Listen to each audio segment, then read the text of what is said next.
চায়ের সাথে বিস্কুট খেতে আমরা কিন্তু সবাই কম বেশি পছন্দ করি। আর বিকেলে হোক বা সকালে হালকা ফুলকা খাবারের জন্য বাচ্চা থেকে বড় সবাই কিন্তু বিস্কুট খেয়ে থাকি। আর সেই বিস্কুটগুলো আমরা কিনেই খেয়ে থাকি। আজকে আমি আপনাদেরকে দেখাবো কিভাবে আপনারাও একদম কম সময়ে কম খরচে মাত্র 10 মিনিট সময় থাকলে আপনারাও এই বিস্কুটটা বাড়িতে বানিয়ে নিতে পারবেন। তো নমস্কার বন্ধুরা, আবারও একটা নতুন পর্ব দেখার জন্য সবাইকে স্বাগত জানাই।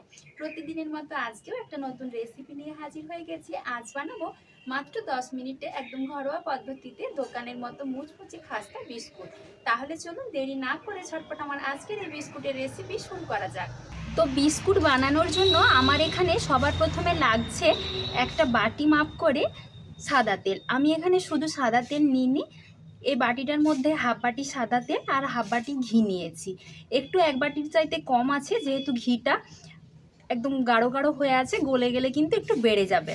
তো প্রথমে এই তেল আর ঘিটা আমি একটা বড় বাটির মধ্যে ঢেলে নিচ্ছি।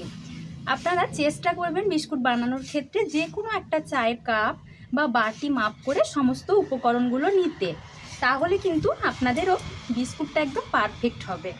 আর এখানে নিয়ে নিয়েছি চিনি। ওই বাটিটার এক বাটি মতোই আমি চিনি নিয়েছি। অবশ্যই চিনিটা একটু গুঁড়ো করে নেবেন, তাহলে কি হবে, চিনিটা তাড়াতাড়ি গুঁড়ো করা থাকলে খুব তাড়াতাড়ি সব কিছুর সাথে মিশে যাবে। আর না হলে কিন্তু অনেকক্ষণ ধরে ফেটিয়ে ফেটিয়ে আপনাদেরকে মিশিয়ে নিতে হবে। সেজন্য চেষ্টা করবেন অবশ্যই চিনিটা একটু গুঁড়ো করে নিতে।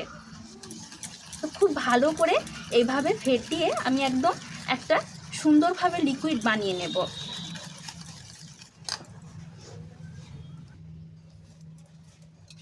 তো দেখুন সুন্দরভাবে কিন্তু মিশিয়ে নিয়েছি। এবার এরকম একটা বড় চালুনি নিয়ে নিচ্ছি।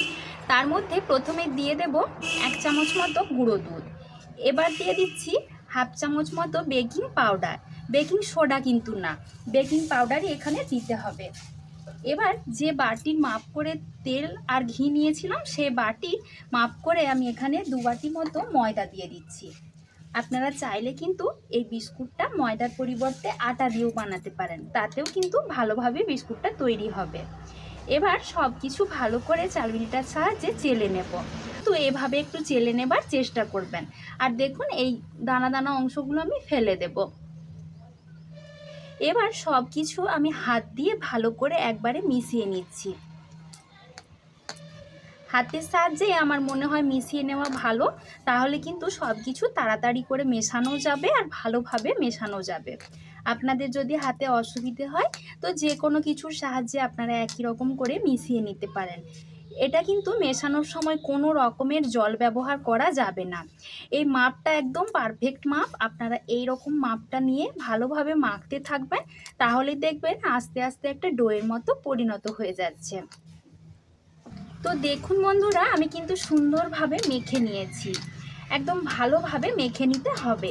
আর যদি আপনাদের মনে হয় মাখতে মাখতে যে একদমই ঠিকঠাক মাখা যাচ্ছে না, সেক্ষেত্রে কিন্তু আরেকটু পরিমাণে তেল বা ঘি দিতে পারেন। এবার আমি যে থালাটার মধ্যে বিস্কুটটা বানাবো তার গায়েও কিন্তু অল্প কিছুটা সাদা তেল দিয়ে দিয়েছি। এবার ওই তেলটা ভালোভাবে চারিদিকে মাখিয়ে নেব। এইভাবে বিস্কুটটা বানালে কিন্তু বিস্কুটটা থালার গায়ে আটকে যাবে না। বিস্কুটটা বানিয়ে নেবার পর থালা থেকে উঠে আসবে। এবার এই থালাটার মধ্যে আমি সামান্য পরিমাণে একটু ময়দার গুঁড়ো ছড়িয়ে দিচ্ছি। আপনারা যদি এই প্রসেসটা না করতে চান, সেক্ষেত্রে এখানে কোনো একটা অয়েল পেপার বা কোনো একটা সাদা কাগজ দিয়ে দিতে পারেন, তাতে করেও কিন্তু বিস্কুটটা আর থালার গায়ে আটকে যাবে না। তো এভাবে করে আমি রেডি করে নিলাম। এবার আমি বিস্কুটটা বানিয়ে নিচ্ছি। এর থেকে অল্প অল্প করে ডো আমি হাতের মধ্যে এভাবে নেব। তারপর প্রথমে একটু গোল মতো শেপ দিয়ে নিচ্ছি। তারপর এভাবে হাত দিয়ে একটা রোল করে নিয়ে আর একটু চ্যাপটা করে নেব। আপনাদের যেমন শেপে বিস্কুটটা বানাতে ইচ্ছে হয় সেভাবে কিন্তু আপনারা বানাতে পারেন, কোনো সমস্যা নেই। তবে আমি আজকে এভাবে একটু চ্যাপটা চ্যাপটা করে বিস্কুটটা বানাবো। এই দেখুন একটা কিন্তু আমি বানিয়ে নিয়েছি। এবার এই থালাটার গায়ের মধ্যে আমি এভাবে বসিয়ে দিচ্ছি।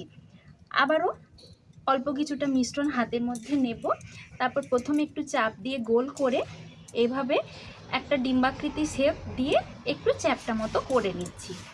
কোনো ব্যাপার না, আপনারা দেখলেই বুঝতে পারবেন। আর যদি এটা আপনাদের কাছে কঠিন মনে হয়, সেক্ষেত্রে কিন্তু আপনারা গোল চৌকো যে কোনো শেপে বিস্কুটটা বানিয়ে নিতেই পারেন। দেখুন আরেকটাও কিন্তু আমি বানিয়ে নিয়েছি। একইভাবে আমি প্রথমে সব বিস্কুটগুলোই বানিয়ে নিচ্ছি।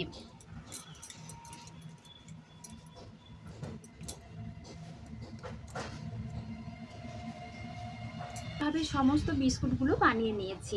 এবার আমি এরকম একটা কাঠি নিয়েছি, কাঠিটা দিয়ে এই বিস্কুটগুলোর মাঝে একটু করে গর্ত করে দেব। এটা কিন্তু সম্পূর্ণ অপশনাল, অবশ্যই আপনারা চাইলে করতেও পারেন বা নাও পারেন, তবে আমি বানিয়ে নিচ্ছি এভাবেই, এতে করে দেখতে অনেকটা বেশি ভালো লাগবে। তো সেই জন্যেই আর কি একটু গর্ত মতন করে দিচ্ছি, কোনো ব্যাপার নেই, আপনারা কিন্তু নাও করতে পারেন। তো প্রতিটা বিস্কুটের গায়ে এইভাবে একটু করে গর্ত গর্ত করে নেব। তো দেখুন আমি সব বিস্কুটগুলো এভাবে ফুটো ফুটো করে নিয়েছি, বা বিস্কুটগুলো বেক করার জন্য আমি বসিয়ে দেব।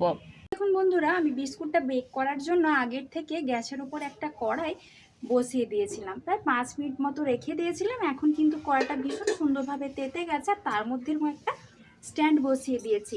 এবার সাবধানে এই থালাটা এর মধ্যে দিয়ে দেব।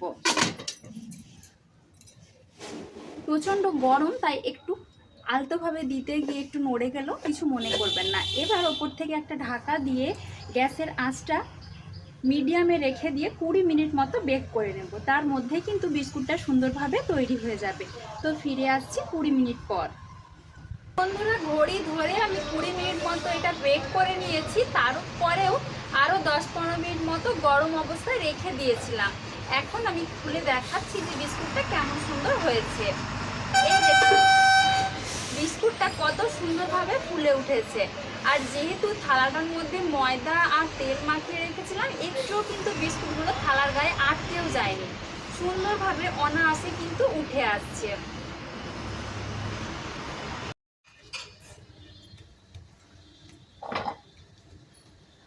তো এই দেখুন আমি কিন্তু একটা একটা করে সমস্ত বিস্কুট থালা থেকে তুলে নিয়েছি। তবে এই কাজটা কিন্তু একটু ঠান্ডা হওয়ার পরই করবার চেষ্টা করবেন, তা না হলে গরম থাকা অবস্থায় বিস্কুটটা তৈরি হয়ে যাওয়ার পরেও কিন্তু প্রচণ্ড পরিমাণে নরম থাকে, তখন কিন্তু তুলতে গেলে ভেঙে থালার মধ্যে রয়ে যাবে। তো আমি কিন্তু অনেকটা ঠান্ডা করে নিয়ে তুলে নিয়েছি। আর দেখুন বিস্কুটের পেছনটাও কত সুন্দরভাবে তৈরি হয়েছে, কেউ ধরতেই পারবে না যে এগুলো বাড়িতে বানানো বিস্কুট। আর খেতে অসাধারণ সুন্দর হয়। একদম ঘরোয়া পদ্ধতিতে কম উপকরণে বিস্কুটটা বানিয়ে নেওয়া যায়। আর এগুলো আপনারা একবার বানিয়ে নিয়ে অনেক দিন পর্যন্ত স্টোর করেও কিন্তু রাখতে পারবেন, সেক্ষেত্রেও বিস্কুটটা খুব সুন্দর থাকবে। তো দেখো বন্ধুরা, বিস্কুটগুলো কত সুন্দরভাবে তৈরি হয়েছে, তোমাদেরকে একটু কাছ থেকে দেখিয়ে দিই। আর পেছনের দিকটাও কত সুন্দরভাবে বিস্কুটগুলো হয়ে গেছে। এখনও কিন্তু বিস্কুটটা অনেকটা নরম, সেজন্য বিস্কুটটা হালকা একটু। তো দেখো বন্ধুরা, একটা বিস্কুট আমি তোমাদেরকে ভেঙেও দেখিয়ে দিচ্ছি। এই দেখো, এখনও কিন্তু আমি বারবার বলছি বিস্কুটটা অনেকটাই গরম আছে, সেজন্য হালকা একটু নরম, ঠান্ডা হয়ে গেলে কিন্তু বিস্কুটটা অনেকটাই শক্ত হয়ে যাবে। তোমরা হয়তো জানোই যে ময়দার যে কোনো জিনিস কিন্তু ঠান্ডা হলে তবেই মুচমুচে তৈরি হয়। তাহলে বন্ধুরা, আমার আজকের এই দারুণ স্বাদের বিস্কুটের রেসিপিটা আপনাদের কেমন লাগলো সেটা আমাকে কমেন্টে জানাতে একদম ভুলবেন না। আর আপনারাও কিন্তু বাড়িতে রেসিপিটা বানিয়ে দেখবেন, আশা করছি খেতে অনেক ভালো লাগবে। তো আমার আজকের রেসিপি কেমন হয়েছে সেটা তো জানাবেনই, তার সাথে সাথে ভালো লাগলে একটা লাইক করে দিয়ে সবার মাঝে বেশি করে শেয়ার করে দেবেন। আর আমার সাথে অবশ্যই জুড়ে থাকবেন এরকম নিত্য নতুন রেসিপির আপডেট পাওয়ার জন্য চ্যানেলটা সাবস্ক্রাইব করে। তো আজকের মতো এই পর্যন্ত, খুব তাড়াতাড়ি আবারও হাজির হয়ে যাব নতুন কোনো একটা রেসিপি নিয়ে। সবাই ভালো থাকবেন, সুস্থ থাকবেন, ধন্যবাদ।